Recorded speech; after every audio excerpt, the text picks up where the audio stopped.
Hello everybody, you can call me Mike and we're back with Doki Doki Literature Club Part 3. We've been growing steadily in the girls' good books and we're going to see books. Literature pun. That was unintentional. We're going to see what they think of my new poem. Another day passes and it's time for the club meeting already. I've gotten a little more comfortable here over the past couple days. Entering the club room, the usual scene greets me. Hi, Mike. Yo, Sayori. Looks like you're in a good mood today. I'm just still not used to you being in the club, that's all. Oh, so if she gets used to me being in the club, then she's not going to be happy. I see. That's a pretty simple thing to get you in a good mood. But I guess it's always the simple things with you anyway. Speaking of which, I'm kinda hungry. Will you come with me to buy a snack? No thanks. What? Go with her, dude. Come on, Mike. Hey? That's not like you at all. I have my reasons. Why don't we take a look at your purse, Sayori? Eh? Why that? All of a sudden. Oh. No reason, really. I just wanted to look at it. Sayori nervously retrieves her coin purse. She fumbles with the latch and gets it open. Then she turns it upside down and lets its contents spill onto the desk. Only 2 small coins fall out. Will you come with me to buy a snack? Translates to, will you buy me a snack? I knew it. I can see right through you, Sayori. That's not fair. How did you even know? It's simple.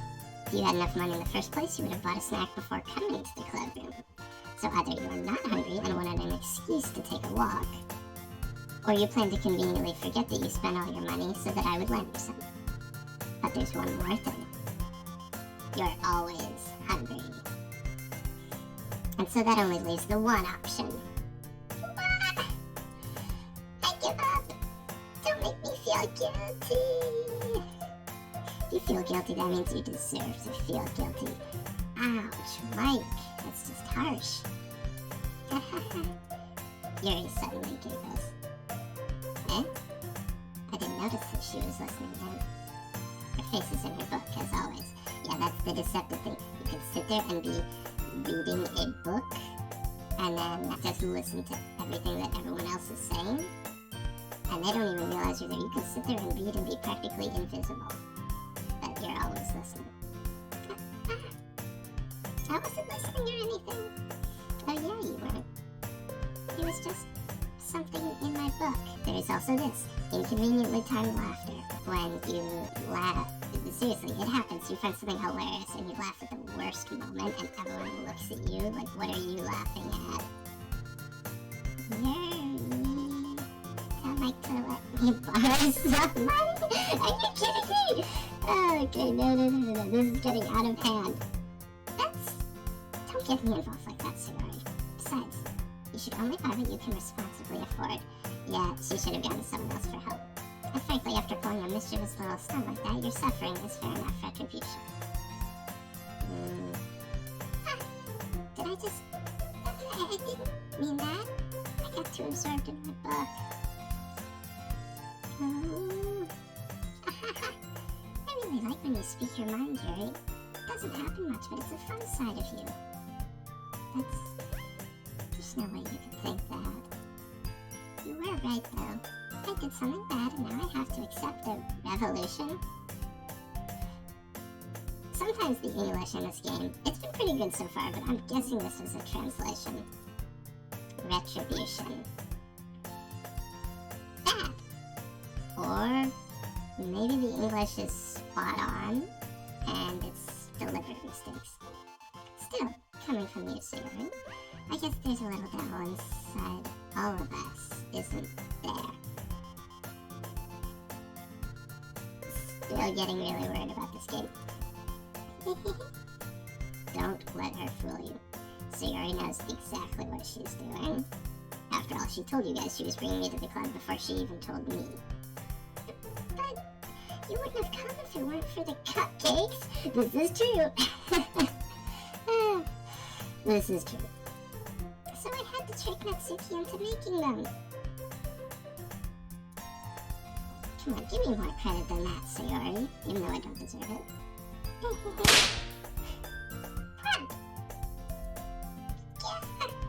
Out of nowhere, something smacks Sayori in the face and tumbles onto the desk. Oh. Ow! What was... A cookie? Sure enough, it's a giant cookie wrapped in plastic. Dude, I'm getting shaky. Like, creepy, nervous, twitchy. Gotta loosen up. Okay. Cookies appear out of nowhere. It happens all the time. It's nothing to be worried about. Sayori glances around. Is this a miracle? It's because I paid my restitution. Retribution. She is so unbelievably cute sometimes. Actually, that one almost worked. Okay, phew. I was just gonna give it to you, but then I heard you blab about the cupcakes. It was totally worth seeing your reaction now. Natsuki, okay, phew. It's just her. She threw the cookie, not cookies appearing out of nowhere. That's so nice of you to throw a cookie in her face. I'm so happy. Sayori hugs the cookie. Jeez, just eat it. Sayori rapidly tears open the wrapper and takes a big bite. Now I'm worried. What if it's poisoned or something? So good. Sayori suddenly clasps her hands over her mouth. I bit my tongue. You're going through a lot over just one cookie. Seriously, though. Natsuki takes a bite of her own cookie. Okay, she's eating a cookie too. It's a little more normal. Why am I so paranoid? Yours looks really good too, Natsuki. Oh, now she's hungry for everyone's cookies. Can I try it? Jeez. Beggars can't be choosers. But yours is chocolate. Yeah, why do you think I gave you that one?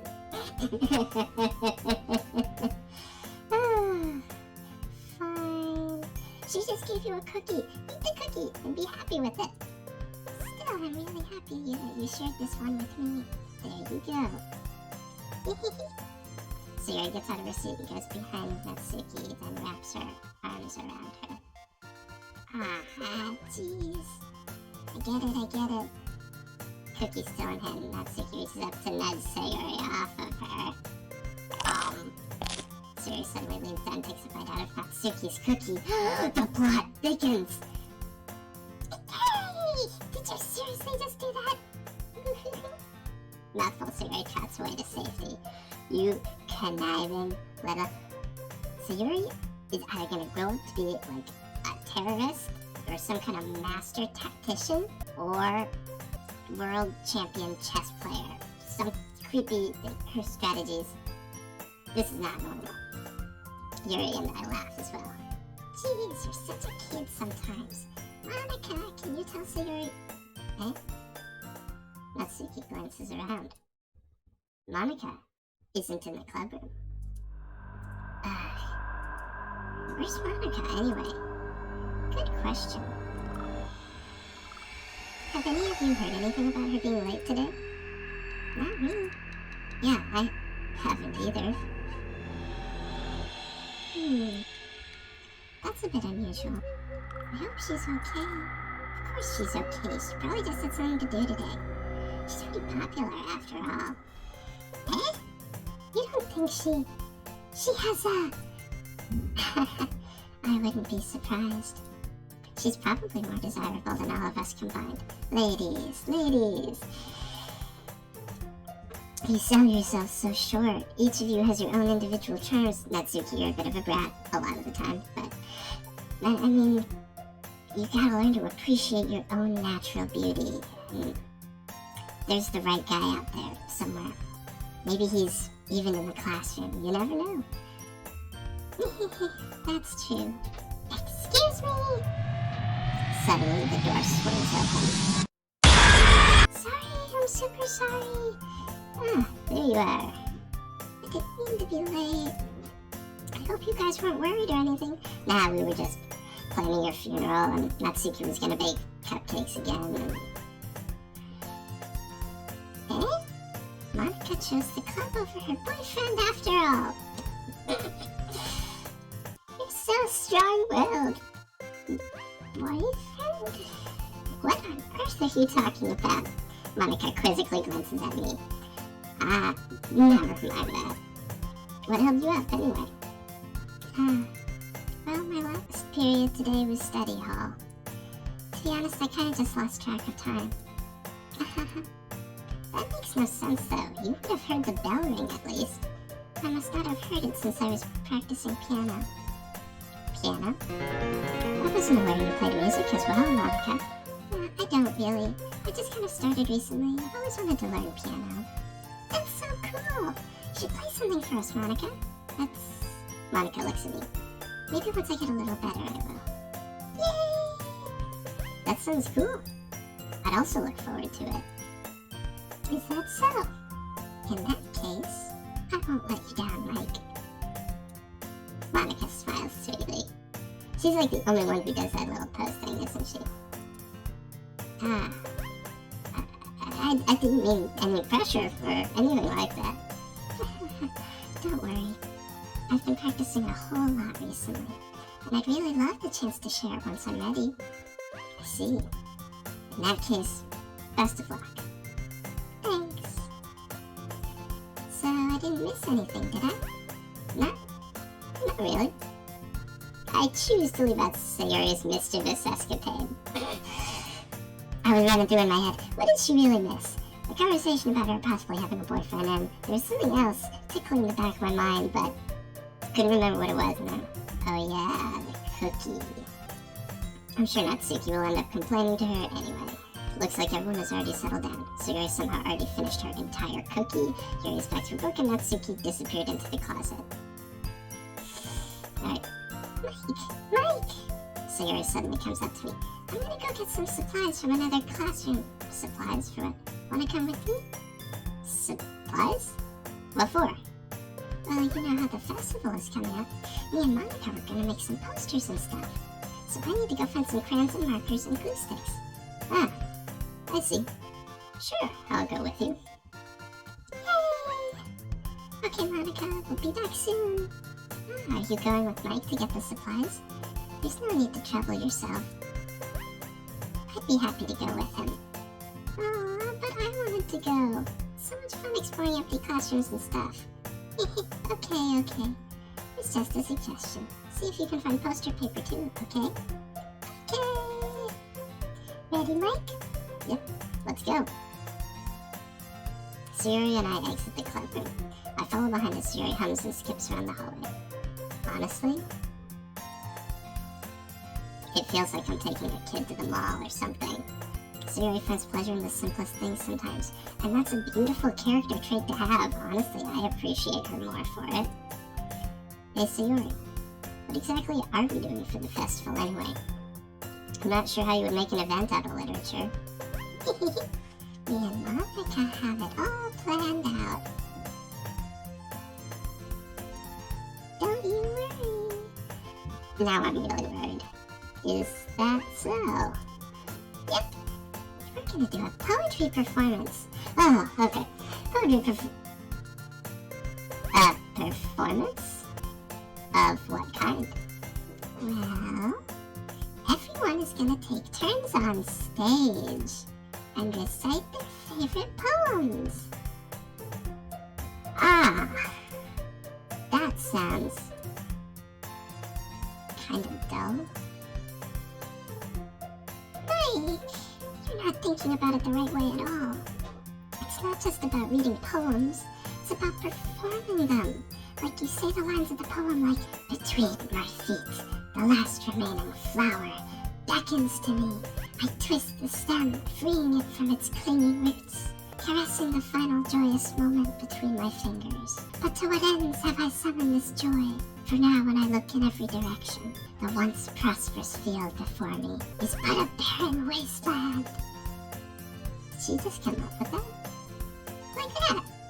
Sayori, how do I put this? I'm sure it's just me, but it's impossible for me to take you seriously when you talk like that. Eh? You meanie. I'm working super hard on this, you know? I know. Just meant that it's a pretty unordinary contrast to your cute self. Don't say that. It's embarrassing. But I guess that means I'm doing a good job. Yeah, I guess so. I'm so excited. Festival is gonna be so much fun. Siri spins herself around in the hallway again. Hey Mike, this classroom over here is empty. Let's begin the mission. The mission, eh? It's been a long time since I've spent time with Sayori like this. In the end, she hasn't changed one bit. She's nothing but a ball of sunshine, drawing happy vibes from the world around her. It's a pretty nostalgic feeling for me. As the years went by, I began to hold myself up in my room more and more. So going adventuring with Sayori brings about a special sort of feeling I forgot I had in me.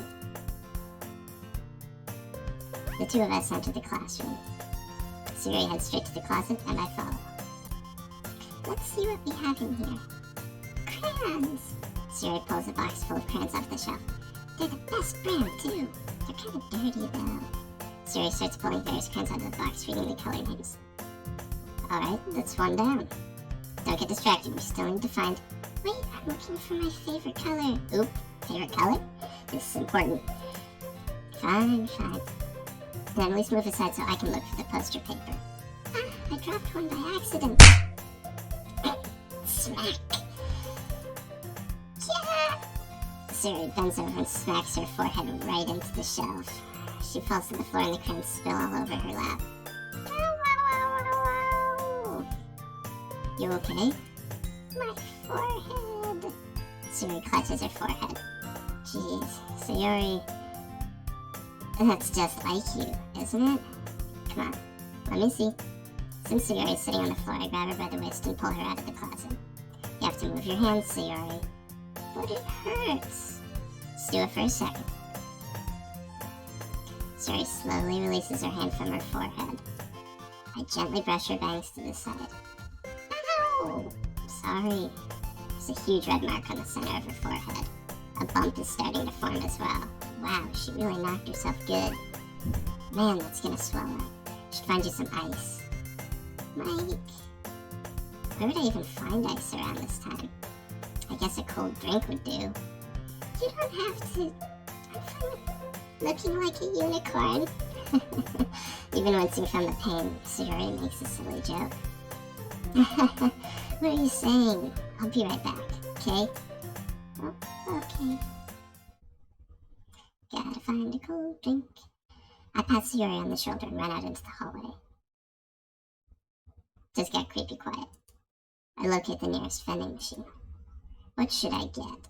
Doesn't really matter since it will be used as an ice pack rather than to drink, but I know Sayori likes apple juice. So I purchased that one. In just a moment, I'm already returning to the classroom where I left Sayori. Oh, phew, she's still there. I was worried she'd be gone or like half-eaten or something. I play too many horror games. She has one palm on her forehead and is using the other hand to clumsily scoop crayons back into the box. At least they were already in the wrong spots before I spilled them. Sayori, here. I hand Sayori the bottle of apple juice. It's nice and cold. Sayori opens the cap and starts drinking from it. Sayori, what are you doing? It's for your forehead, idiot. Sorry, I forgot. How hard did you hit your head? Sayori placed the bottle against the bump on her head. It stings. Just bear with it. It'll feel better soon. Looks like you cleaned up most of the crayons, so that's good. Hey, Mike. This kind of reminds you of growing up, doesn't it? Eh? What do you mean? You know how we used to play outside all the time? I would always try to keep up with you. You were kind of oblivious in some ways. Like I usually fell behind or had trouble climbing on the things you did. But sometimes when I tried to do things I couldn't, I would get myself hurt. I'd fall and scrape myself, or get a bump. and I would start crying really hard. And you would rush over as quick as you could. You would try really hard to get me to stop crying. It was almost like you blamed yourself and were afraid of getting in trouble if someone found out. Even though it really wasn't your fault at all, you know? Did I really do that? Yeah. You don't remember? Come to think of it, maybe I do remember a bit. I guess I was always so focused on my games that I didn't pay enough attention to you. So in a way, it was my fault. Kinda like this time too. If I wasn't rushing you out of the closet, probably wouldn't have hit your head. Mike, I don't think you realize it, but you're always thinking about other people. Even after all these years. You're rushing to help me even though I'm just being clumsy. You're really a sweetheart. Don't call me that. And I don't really do this kind of thing all the time. I guess when it comes to you, it just feels natural. Before I even know it, I'm treating you like that. Guess that's what happens when you've been friends for so long. Really? Maybe you're right. Mike, I'm so glad that nothing's changed between us. Do you think it'll be like this forever? Forever? If I'm honest to myself, there's no telling where we'll end up for college, or after that, so it wouldn't be fair for me to make any promises. But, well, I hope so. It's been this long already, right? I can't imagine you ever changing, so my hopes are up. I'm so happy. Is that a tear on your cheek now? Sayuri has a whimsical expression in her eyes. We remain silent for a moment. She's so silly and clumsy on the outside that when I see her deep in thought like this,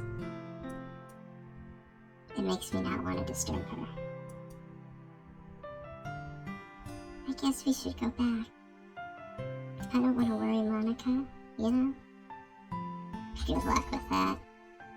She's gonna see your forehead either way. Not if I hide it under my bangs. Sayuri hops to her feet. She clutches her forehead again. Don't stand up so fast after hurting yourself. Well, I guess it's too late now. Anyway, let's go. I follow Sayuri out of the classroom. Sayuri plays with her bangs to try to hide the bump, but without much success. In a moment, we make it back to the clubroom. Ah, you're back. Good timing. I was just about ready to start with sharing our poems. Eh? Sayuri, your forehead. She's fine, don't worry about it. I was playing with the crayons and smacked my forehead into the shell.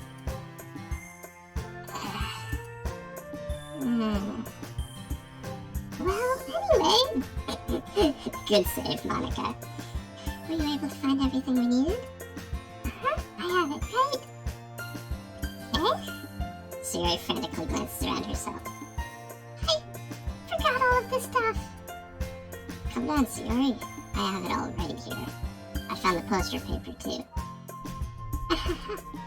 Sounds like you ended up doing all the work, Mike. Well, Sayuri, I failed to come up with an excuse for Sayuri. I made it an adventure. Yeah, that. Okay. In any case, good work. I'll start working on the posters tonight. Me too. Okay, everyone, are you ready to share your poems? Guess I should grab mine. After making sure the crayon box is closed tightly, I return to my seat. Who should I show my poem to first? We're gonna start with Misadventure. Mike, I really love your poems. I can't believe you've been hiding these from me. I'm not hiding anything. But your poems are so good. Yesterday's, and this one too. You can't tell me you haven't done this before. I mean, you're really the only one who feels that way, so... No way! Not even Natsuki. Well, I guess Natsuki is the least likely to admit how much she likes something. But I don't think it's that. What do you mean? Well, I guess I'll be honest about it. It's a lot easier to write poems when I'm thinking about you. What? Stop thinking weird things, idiot. I just meant that you're a really expressive person, I guess. How am I supposed to write poems about my own stupid life? But you somehow make everything in your life an adventure. Even the littlest things. Like cooking. Let's not talk about that. My go-to set her house on fire. Oh, that's good. So, yeah. I guess what I'm saying is that I can feel more feelings through you than I can through myself. We have that kind of weird connection. It's your fault for getting in my business all the time. I don't know if I understand. You never understand when I try to explain things to you, do you, Sayori? I pat Sayori's head. Hey! I'm not a kid, you know. You sure about that? Maybe. Sayori starts fiddling with her pencil between her hands. Hey, Mike? Will you give me your poem? I kinda wanna keep it. Huh? Why? Because... well... She's totally blushing. It's the first time you've written something for me. Sayori, you completely misunderstood. I didn't write this for you. Are you even listening anymore? Well, whatever. I'll give it to you when we go home. Really? Snap. I broke my pencil. Sayori hastily bends down to pick up the piece she dropped. But being inattentive of her surroundings, she bumps right into me. At least it's not a shelf this time. I was thinking the desk. But, phew. Sorry. It's fine. It's fine. I'll get it for you. I bend down and pick up the broken pencil. Sayori clutches the desk beside her to support herself, knees shaking. I'm a little clumsy today. Let's sit down, Sayori. Yeah. I grab Sayori's arm and help her sit at the desk. Anyway, I still haven't read your poem. Oh, sorry, I forgot about that. It's not as good as yours. Jeez, don't worry. I'm sure I'll like it. Bottles. I pop off my... scalp? Okay, I'm like, does that say scalp? It does say scalp. But it's poetic. I pop off my scalp like the lid of a cookie jar. It's the secret place where I keep all my dreams. Little balls of sunshine all rubbing together like a bundle of kittens. I reach inside with my thumb and forefinger and pluck one out. It's warm and tingly. There's no time to waste. I put it in a bottle to keep it safe. I put the bottle on the shelf with all the other bottles. Happy thoughts, happy thoughts, happy thoughts. In bottles, all in a row. My collection makes me lots of friends, each bottle a starlight to make amends. Sometimes my friend feels a certain way. Down comes a bottle to save the day. Night after night, more dreams. Friend after friend, more bottles. Deeper and deeper my fingers go, like exploring a dark cave, discovering the secrets hiding in the nooks and crannies. Digging and digging, scraping and scraping. I blow dust off my bottle caps. It doesn't feel like time elapsed. My empty shelf could use some more. My friends look through my locked front door. Finally, all done. I open up, and in come my friends. In they come in such a hurry. Do they want my bottles that much? I frantically pull them from the shelf, one after the other, holding them out to each and every friend, each and every bottle. But every time I let one go, it shatters against the tile between my feet. Happy thoughts, happy thoughts, happy thoughts in shards all over the floor. They were supposed to be for my friends who aren't smiling. They're all shouting, pleading, something, but all I hear is echo, echo, echo, echo, echo, inside my head. That became dark fast. Holy cow. Sayori, did you really write this? Of course I did. Didn't I tell you yesterday I was going to write the best poem ever? Yeah, but, I didn't expect something like this coming from you. Monica taught me a whole lot. I'm starting to get creeped out by how much she talks about like Monica, and I have this plan, we're going to be doing this. Is Monica an evil demon somehow keeping a hold over Sayori, or is there some creepy psychic connection between the two?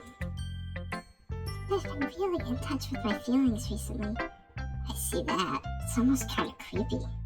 Creepy? Well, not exactly. Maybe because I'm so used to you being cheerful. Well, never mind. I'm thinking too hard about it. The point is, it came out good. So you should be proud of it. Thanks. I feel like I was meant to express myself this way. It even helps me understand my own feelings a little bit better. Writing is like magic. It certainly is. You've gotten pretty passionate about this, huh? I hope you keep it up. Yeah! Writing's the best! I'm gonna keep writing until I die! Don't get ahead of yourself.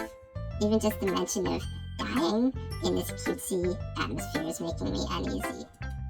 Sayori's always had a habit of getting obsessed with something before dropping it no more than a week later. Wonder if this is one of those times, but seeing the passion in her eyes makes it hard for me to be pessimistic. Should I show my poem to you next? Let's do Mike. Hi again, Mike. How's the writing going? Alright, I guess. I'll take that, as long as it's not going bad. I'm happy that you're applying yourself. Maybe soon you'll come up with a masterpiece. I wouldn't count on that. You never know. Want to share what you wrote for today? Sure, here you go. I give my poem to Monica. Alright. It's pretty good. It makes me think of Sayori, like the other one that you wrote. You two are like the dynamic duo. That's kind of exaggerating it. Yeah, probably. But you do spend a lot of time with her even in this club, don't you? Then again, I don't blame you for being a little shy. I'm not shy, it's just... I'm just teasing. I know it takes a bit of time to make friends with everyone. But Yuri and Natsuki are super interesting people, so don't be afraid to give them their share of time. And you can talk to me every now and then, too. I'm not, like, unapproachable or anything, am I? Oh, no, it's nothing like that. I'm just still getting used to being here, that's all. Yeah. I'm sorry if I was putting pressure on you or something. I really didn't mean it like that. No, don't worry. I get what you're saying. Well, alright. But anyway, you want to read my poem now? I like the way this one turned out, so I hope you do too. Alright, let's take a look. Save me. The colors, they won't stop. Bright, beautiful colors. Flashing, expanding, piercing. Red, green, blue. An endless cacophony of meaningless noise. The noise, it won't stop. Violent, grating waveforms. Squeaking, screeching, piercing. Sine, cosine, tangent. Like playing a chalkboard on a turntable. Like playing a vinyl on a pizza crust. An endless poem of meaningless. Load me. What? What? What?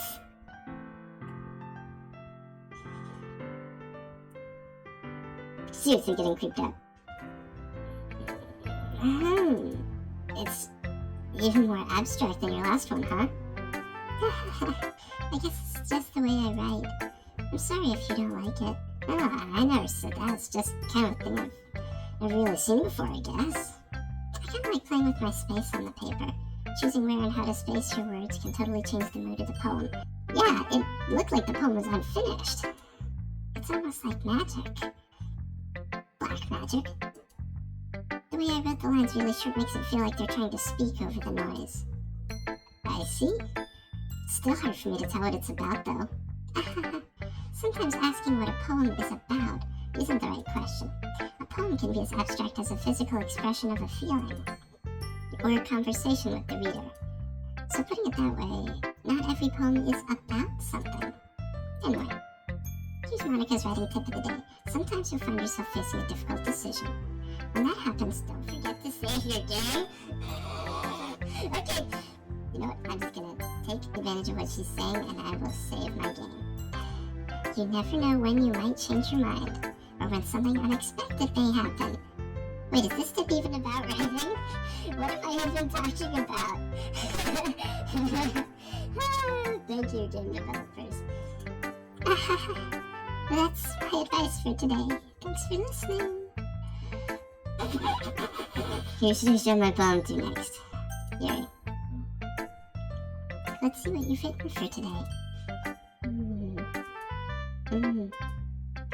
Well done, Mike. Your skills are already improving. Really? Thanks, Yuri. Coming from you, that means a lot. It's nothing. I'm just happy to help inspire fellow writers. I know you're new to this, so don't worry so much if it seems like you can't get your poem to feel perfect. You don't need to be afraid to be a little more daring. Metaphors can go a long way. Don't feel like you need to work your brain like turning a bunch of gears. Try letting your mind wander through your feelings, and write down the things you see and hear. That's one way to truly enable your reader to see into your mind. It's a very intimate exercise. I see. That's a certainly interesting technique. Thanks for sharing. I have, an example of that if you'd like to read it. Of course. Is this the poem you wrote for today? Yuri nods and timidly hands me her poem. The Raccoon. It happened in the dead of night while I was slicing bread for a guilty snack. Now, we've all been there, haven't we? Yeah. My attention was caught by the scuttering of a raccoon outside my window. That was, I believe, the first time I noticed my strange tendencies as an unordinary human. I gave the raccoon a piece of bread, my subconscious well aware of the consequences, well aware that a raccoon that is fed will always come back for more. The enticing beauty of my cutting knife was the symptom. The bread, my hungry curiosity. The raccoon, an urge. The enticing beauty of my cutting knife. Why do all of these girls slightly creep me out with their poems? The moon increments its phase and reflects that much more light off of my cutting knife. The very same light that glistens in the eyes of my raccoon friend. I slice the bread, fresh and soft. The raccoon becomes excited. Perhaps I'm merely projecting my emotions onto the newly satisfied animal. The raccoon has taken to following me. You could say that we've gotten quite used to each other. The raccoon becomes hungry more and more frequently, so my bread is always handy. Every time I brandish my cutting knife, the raccoon shows me its excitement. A rush of blood. Classic Pavlovian conditioning. I slice the bread, and I feel myself again.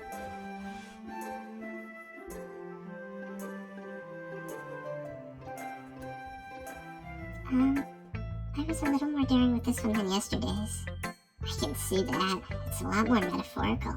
I don't know if it's my fault, but I can't begin to imagine what this poem is about. Well, let's try to psychoanalyze it here. It looks like it's about...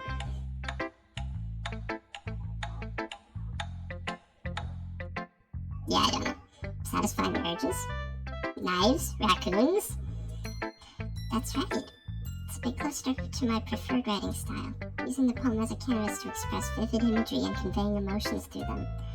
Yeah, if I take it at face value, then I can't even figure out what it's supposed to be.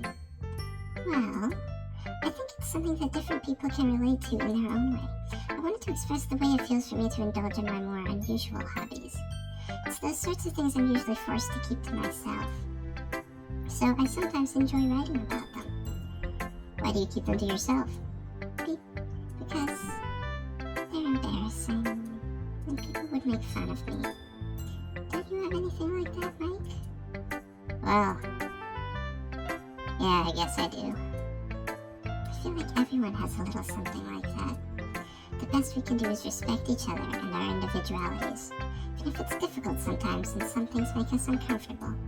After all, if I hadn't learned to embrace my own weirdness, I would probably hate myself. I I might be ranting a little bit now, but I'm glad that you're a good listener.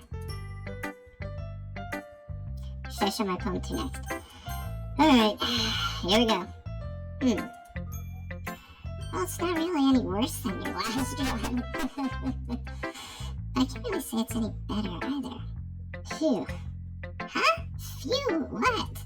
Well, anything that isn't a train wreck, I'll take as a win. I get the feeling you're probably the most critical. Hey, what makes you... Wait, maybe that was a compliment? Aha! Glad to see someone recognizes my experience. Well then, keep practicing, maybe you'll be as good as me someday. That's, something tells me Natsuki completely missed the point. Come to think of it, this kind of reminds me of Sayori's poem from yesterday. You think so? Yeah. Well, I guess if you've been friends with her for so long, you might be on the same wavelength. But you never really struck me as her type. Sayori has a type all of a sudden? Well, I don't know, but honestly, how can someone so, fluffy spend so much time with someone like you? It's like she's dragging around a dead weight. That was a little unnecessary.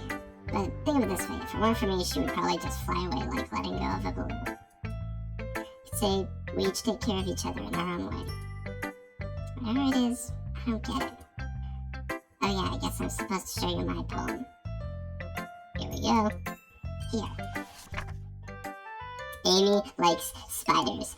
I'm getting worried, like more and more worried by the second. But here we go. You know what I heard about Amy? Amy likes spiders. Icky, wriggly, hairy, ugly spiders. That's why I'm not friends with her. Amy has a cute singing voice. I heard her singing my favorite love song. Every time she sang the chorus, my heart would pound to the rhythm of the words. But she likes spiders. That's why I'm not friends with her. One time I hurt my leg really bad. Amy helped me up and took me to the nurse. I tried not to let her touch me. She likes spiders, so her hands are probably gross. That's why I'm not friends with her. Amy has a lot of friends. I always see her talking to people. She probably talks about spiders. What if her friends start to like spiders too? That's why I'm not friends with her. It doesn't matter if she has other hobbies. It doesn't matter if she keeps it private. It doesn't matter if it doesn't hurt anyone. It's gross. She's gross. The world is better off without spider lovers. And I'm gonna tell everyone. Not bad, right? It's quite a bit longer than yesterday's. Yesterday's was way too short. I was just warming up. I hope you didn't think that was the best I could do. No, of course not. Anyway, the message is pretty straightforward in this poem. I doubt I have to explain it. Sometimes you can explain complicated issues with much simpler analogies. Yeah, I think I see what she's getting at here. And it helps people realize how stupid they're being. Like, anyone would agree that the subject of this poem is an ignorant jerk. Do you know people like that? Of course. It's about how everyone thinks my... It doesn't matter. It can be about anything. I wrote it to be easy to relate to. Everyone has some kind of weird hobby or a guilty pleasure. Why is this coming up with both of them? Something that you're afraid if people find out they'd make fun of you or think less of you. But that just makes people stupid. Who cares what someone likes as long as they're not hurting anyone and it makes them happy? Yeah, there's some flaws with that. I can agree with the base sentiment. It's okay for people to have unusual hobbies. But that does not condone everything and anything. I think people really need to learn to respect others for liking weird things. That's funny. Yuri wrote about something similar today. Huh? Did you say Yuri? Yeah. She said her poem was about an unusual hobby of hers. Didn't really get it, but she said something similar to you. People shouldn't make each other feel insecure about those things. Really? Oh. I mean, Yuri's pretty weird, so I wouldn't doubt that she has some weird hobbies. Not that there's anything wrong with that. It's not like I would judge her or anything. Mitsuki has trouble finding words. I guess I should try not to be so mean to her. If she feels insecure about her weird behaviors and stuff, I mean, I always hate people who make me feel insecure. And Yuri made me feel insecure yesterday. But the way you put it, it sounds like she's learned her lesson. Well, I would say so.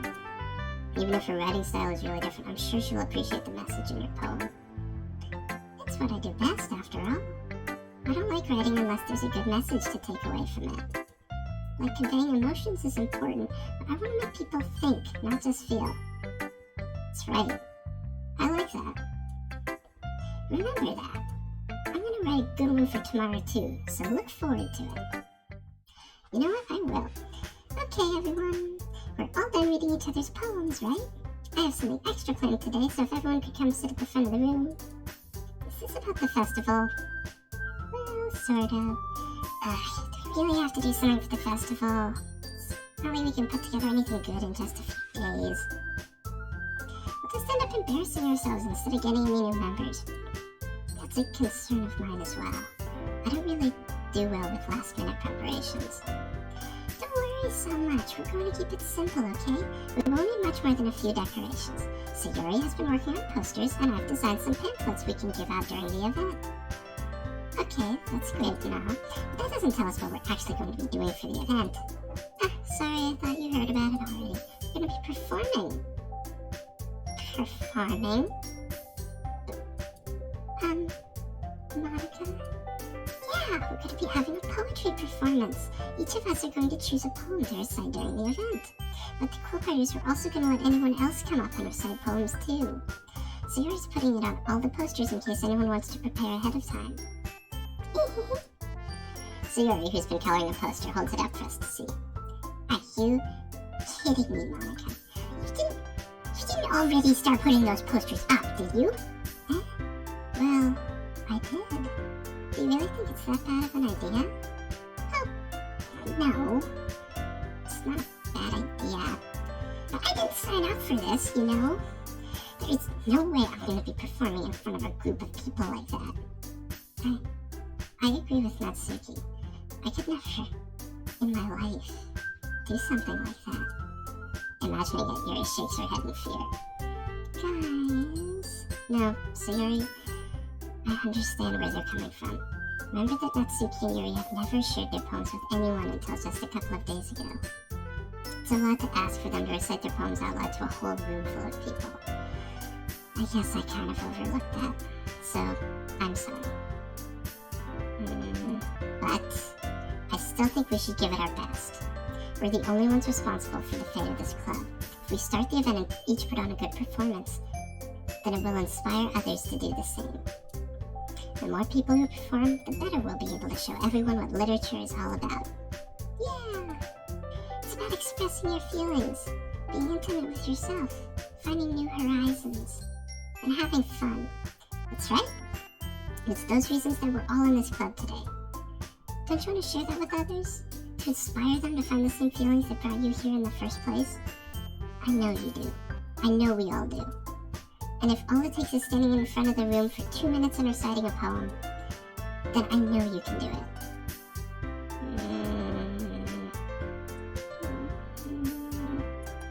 Natsuki and Yuri remain silent. Siri looks worried. I guess that leaves me no choice. I agree. I don't think it's too much to ask. I think that Sayuri and Monica have been trying really hard to get new members. The least we can do is help them out a little bit. Well, maybe, but... Looks like Natsuki doesn't have any arguments left. Okay, fine. I guess I'll just have to get it over with. Alright! Phew. Thanks, Natsuki. What about you, Yuri? Yuri dejectedly glanced around at everyone else's expectant faces. I guess I don't really have a choice. That's everyone! You're the best, Yuri! This club is seriously going to be the death of me. Oh gosh. We'll be fine, Yuri. But anyway, let's move on to the main event. I want each of you to choose a poem of yours. we're going to practice reciting them in front of each other. No way! Monica, this is too sudden. Well, if you can recite your poem in front of the club, how do you expect to do it in front of strangers? Oh no. Don't worry, I'll start off to help everyone feel a little more comfortable. Can I go next? Of course. Now let's see. Monica flips through a notebook to the specific poem she has in mind for herself. She then stands behind the podium. The title of this poem is The Way They Fly. Monica begins reciting her poem. Her clear, confident voice fills the room. More than that, her inflection is pristine. She knows exactly how to apply emotion behind these lines she recites, bringing the words to life. Is this something she's done before, or is she simply a natural? I glance around me. Everyone has their eyes on Monica. Sayori looks amazed. Yuri has an intense expression on her face that I don't understand. Finally, Monica finishes the recitation. The four of us applaud. Monica takes a breath and smiles. That was so good, Monica. Thank you very much. I was just hoping to set a good example. Are you ready to go next, Sayori? I'll go next. What? Yuri's fired up all of a sudden. Yuri clutches a sheet of paper between her hands and stands up. Keeping her head down, she walks quickly over to the podium. And that's where we have to stop for today. We are all out of time for this episode. But if you enjoyed it, like, subscribe, and keep your eyes open for the next video, which will contain part 4 of Doki Doki Literature Club. And rest assured, it is coming because I love this game so much. Even if it's not creepy yet, it is unsettling, and I just love the atmosphere and the bouncy, catchy music. So, future me will see future you in a future video.